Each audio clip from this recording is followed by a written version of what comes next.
নতুন সংসদের স্বচ্ছতা নিয়ে প্রশ্ন তুলেছে বেসরকারি সংস্থা সুশাসনের জন্য নাগরিক সুজন।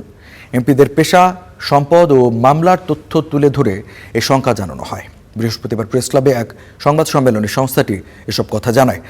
সুজনের বিশ্লেষণ বলছে 297 নতুন এমপির মধ্যে 182 জনই ব্যবসায়ী, এর মধ্যে 271 জন কোটিপতি।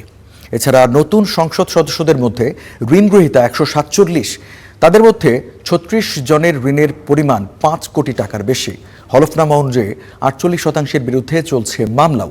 সুজন বলছে, নতুন সংসদে উচ্চ শিক্ষিতের হারে আশা দেখলেও ব্যবসায়ীদের আধিপত্যে তৈরি হয়েছে হতাশা।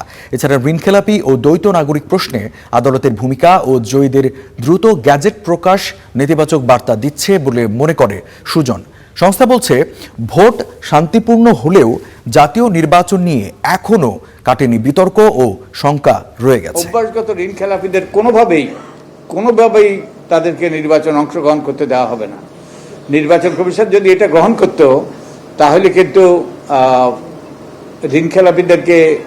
ঋণ খেলাপি মানে কি, যারা অভ্যাসগত ঋণ খেলাপি তারা হলে মানুষের পকেট কেটেছে, তাদেরকে আমাদের আইন ভঙ্গকারীদের কিংবা যারা মানুষের পকেট কেটেছে তাদেরকে আমাদের যে আইন প্রণেতা হিসাবে নির্বাচিত হওয়ার সুযোগ থেকে বঞ্চিত করা যেত।